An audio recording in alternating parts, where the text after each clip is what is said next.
দেশে ফিরছেন বিএনপির ভারপ্রাপ্ত চেয়ারম্যান তারেক রহমান। নির্বাচন হোক জানুয়ারিতে, মত গণ অধিকার পরিষদের।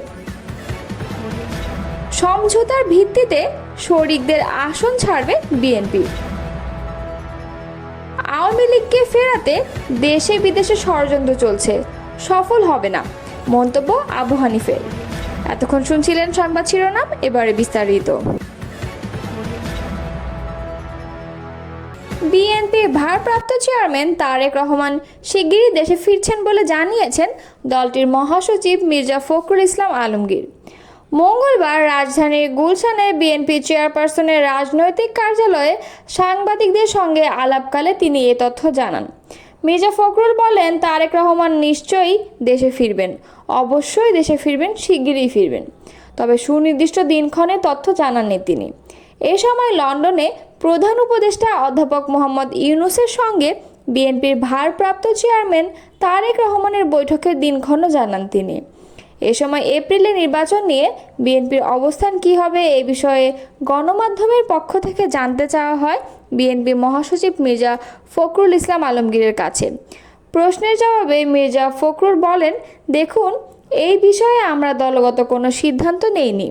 আমরা আশা করছি যে সরকারকে একটা বিবেচনা করতে কিছুটা বলা যেতে পারে, বাস্তবতার পরিপ্রেক্ষিতেই তারা বিবেচনা করবেন। বিএনপি মহাসচিব বলেন, সময়টা তো ঠিক না। আমি প্রথম দিন বলেছি, time is not good for election. April মাস আপনার রোজার মাস, রোজা শেষ হবে, ঈদ শেষ হবে, এর কয়েকদিন পরে নির্বাচন। আপনি ভাবেন রোজার মাসটায় প্রার্থীদের কি অবস্থা হবে, রাজনৈতিক কর্মীদের কি অবস্থা হবে। আমি নিজেই এখন চিন্তিত যে প্রত্যেক দিন আমাকে ইফতার পার্টি করতে হবে। ইটস নো জোক, এটা বিরাট ব্যাপার। প্রার্থীদের ব্যয় দ্বিগুণ হয়ে যাবে এবং এই ক্ষেত্রে আমরা চিৎকার করি অর্থ ব্যয় কমাতে হবে, ওই সময় হলে তো ব্যয় বাড়বে। তিনি বলেন, শুধু তাই নয়, ওই সময় প্রচণ্ড গরম থাকবে, আবহাওয়া, ঝড় বৃষ্টি আছে। দিনের বেলা আমরা যে নির্বাচনী কালচার জনসভায় করতে হয়, সেই জনসভায় লোকজন আনাটাই মুশকিল হবে। রোদের মধ্যে কে আসবে? রাত্রিবেলা মিটিং করতে হবে। বাংলাদেশের বেশিরভাগ সময়ে ডিসেম্বর, নভেম্বর, জানুয়ারির মধ্যে নির্বাচন হয়েছে। দুবার বোধহয় হয়েছে ভিন্ন সময়ে। দুই ইলেকশনে ঝামেলা ছিল।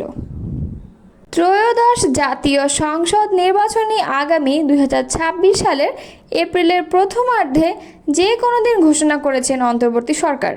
এর প্রেক্ষিতে কথা বলেছেন গণ অধিকার পরিষদের উচ্চতর সদস্য ও দপ্তর সম্পাদক শাকিলুজ্জামান।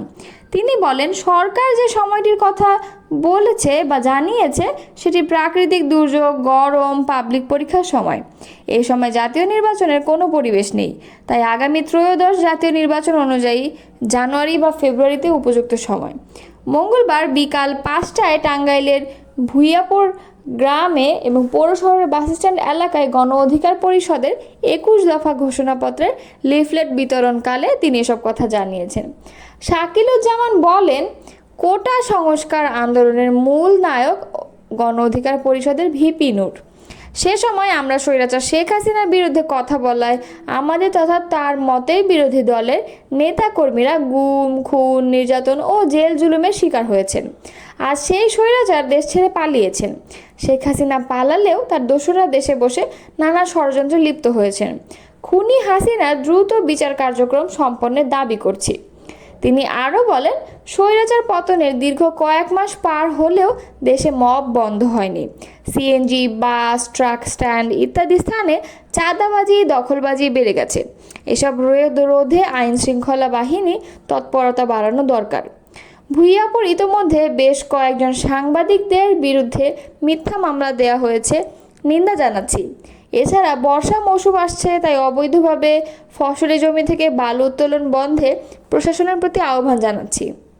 এই সময় উপস্থিত ছিলেন টাঙ্গাইল জেলা গণ অধিকার পরিষদের সহসভাপতি রুবেল খান, যুগ্ম সাধারণ সম্পাদক জাহিদুল ইসলাম তরুণ, দপ্তর সম্পাদক ওমর ফারুক, জেলা ছাত্র অধিকার পরিষদের সিনিয়র সহসভাপতি সজীব, সহ সাংগঠনিক সম্পাদক সাগর এবং গোবিন্দ দাসী, ইউনিয়ন গণ অধিকার পরিষদের সভাপতি হারুন এবং সম্পাদক মান্নান প্রমুখ।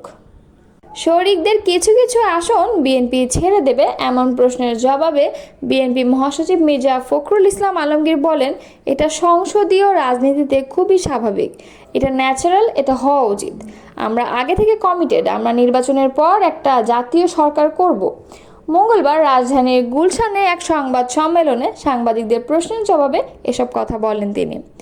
জামায়াতে ইসলামী ও ন্যাশনাল রিপাবলিক পার্টিকে সমঝোতায় আসন দেওয়া হবে এরকম আলোচনা আছে রাজনৈতিক অঙ্গনে।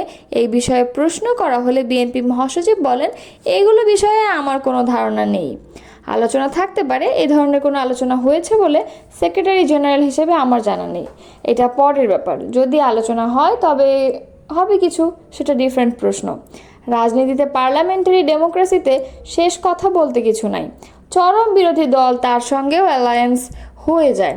আপনি ভারতে তাকিয়ে দেখেন যে একেবারে কট্টর ডানপন্থী, কট্টর বামপন্থীর মধ্যে অ্যালায়েন্স হয়ে নির্বাচন হচ্ছে, কারণ ওখানে সংখ্যার ব্যাপারটা ইম্পর্ট্যান্ট। আওয়ামী লীগের সাথে সমঝোতা হতে পারে কিনা জানতে চাইলে মির্জা ফখরুল ইসলাম আলমগীর বলেন, আওয়ামী লীগ তো নাই, জাতীয় পার্টির বিষয়ে কী অবস্থান? এই প্রশ্নের জবাবে বিএনপি মহাসচিব বলেন, আপনারা যে পার্টিগুলোর কথা বলছেন সেগুলোর সঙ্গে সবচেয়ে বড় বিরোধ বিএনপির। আওয়ামী লীগের সবচেয়ে অত্যাচার, নির্যাতন, নিপীড়ন, ফ্যাসিবাদের সবচেয়ে বড় ভুক্তভোগী বিএনপি। একইভাবে জাতীয় পার্টির কাছেও আমরা 9 বছর নির্যাতিত, নিপীড়িত হয়েছি। তারপরেও আমরা যেটা বলে এসেছি সবসময়, আমরা তো একমত হয়েছি আওয়ামী লীগের নিষিদ্ধে। আমরা বলেছি যে ঠিক আছে, আমরা যেটা পার্টি বিশ্বাস করি, গণতন্ত্রকে গণতন্ত্রের মতোই চলতে দেওয়া উচিত। চোখের জরুরি চিকিৎসার জন্য ব্যাংককে গিয়েছিলেন বিএনপি মহাসচিব মির্জা ফখরুল ইসলাম আলমগীর। সঙ্গে তার স্ত্রী রাহাত আরা বেগমও ছিলেন। গত 12 মে রাত 2:45 থাই এয়ারওয়েজের একটি ফ্লাইটে তিনি ব্যাংককে যান। থাইল্যান্ডের ব্যাংককে চিকিৎসা শেষে শুক্রবার দিবাগত রাতে ঢাকায় ফেরেন বিএনপি মহাসচিব। গণ অধিকার পরিষদের উচ্চতর পরিষদ সদস্য ও গণমাধ্যম সমন্বয়ক আবু হানিফ তার নিজ এলাকা কিশোরগঞ্জে গণসংযোগ করেছেন। মঙ্গলবার বিকালে জেলার করশাকড়িয়া-লাউস যশোদল ইউনিয়নে গণ অধিকার পরিষদের 21 দফা সম্বলিত লিফলেট বিতরণ করেন তিনি। এ সময় জনগণের কাছে গণ অধিকার পরিষদের পক্ষে আগামী নির্বাচনে জনসমর্থন আশা করেন। এ সময় দলের নেতাকর্মীরা উপস্থিত ছিলেন। লিফলেট বিতরণ ও গণসংযোগ শেষে সংক্ষিপ্ত বক্তব্যে গণ অধিকার পরিষদের উচ্চতর পরিষদ সদস্য ও গণমাধ্যম সমন্বয়ক আবু হানিফ বলেন, আওয়ামী লীগ বাংলাদেশে জুলাই আন্দোলনে গণহত্যা চালিয়ে মানবতা বিরোধী অপরাধ করেছে। তাদের শাস্তি হওয়ার আগে এই দেশের মানুষ রাজনীতি করার অধিকার দিবে না। আমরা লক্ষ্য করেছি আওয়ামী লীগকে ফেরাতে দেশে বিদেশে ষড়যন্ত্র চলছে। এই দেশের মানুষ এসব ষড়যন্ত্র কখনোই সফল হতে দিবে না। জুলাইয়ের গণ অভ্যুত্থানে আওয়ামী লীগ বাংলাদেশে গণহত্যা চালিয়েছিল। তাদের অনেকেই প্রকাশ্যে ঘুরে বেড়াচ্ছে, তাদেরকে অনেকেই শেল্টার দিচ্ছে। কিশোরগঞ্জেও জুলাই গণ অভ্যুত্থানে আওয়ামী লীগের ছিল, তারা ছাত্র জনতার উপর গুলি চালিয়েছিল। কিন্তু সেই ডেভিলদেরকে নতুন দল ও পুরাতন দলের নেতারা শেল্টার দিচ্ছে। অনেক নেতারা বলছে অমুক তার আত্মীয়, তমুক তার আত্মীয়, এসব বলে প্রশাসনকে ম্যানেজ করছে। বাস্তবে আওয়ামী লীগের এসব ডেভিলদের কাছ থেকে মূলত বড় অঙ্কের টাকা নিয়ে সমঝোতা করে তাদেরকে রক্ষা করছে। আমাদের আহ্বান থাকবে দ্রুত সময়ের মধ্যে সে সকল ডেভিলদের যেন আটক করা হয়। আওয়ামী লীগের সময় তারা বাংলাদেশকে ভারতের কাছে ইজারা দিয়েছিল, ফলে বাংলাদেশে ভারত আধিপত্য বিস্তার করে। তিনি বলেন, জুলাই গণ অভ্যুত্থান শুধু আওয়ামী লীগের বিরুদ্ধে ছিল না, ভারতের বিরুদ্ধেও ছিল। এখন এই সরকারের কোনো কোনো উপদেষ্টা পশ্চিমাদের হয়ে কাজ করছে। আগে ভারতের আধিপত্য ছিল, এখন পশ্চিমাদের আধিপত্য রয়েছে। পরিবর্তন এইটুকুই, আমাদের অবস্থান এই আধিপত্যবাদের বিরুদ্ধে। বাংলাদেশ আধিপত্য থাকবে এদেশের জনগণ, অন্য কোনো দেশের আধিপত্য জনগণ আর মেনে নেবে না।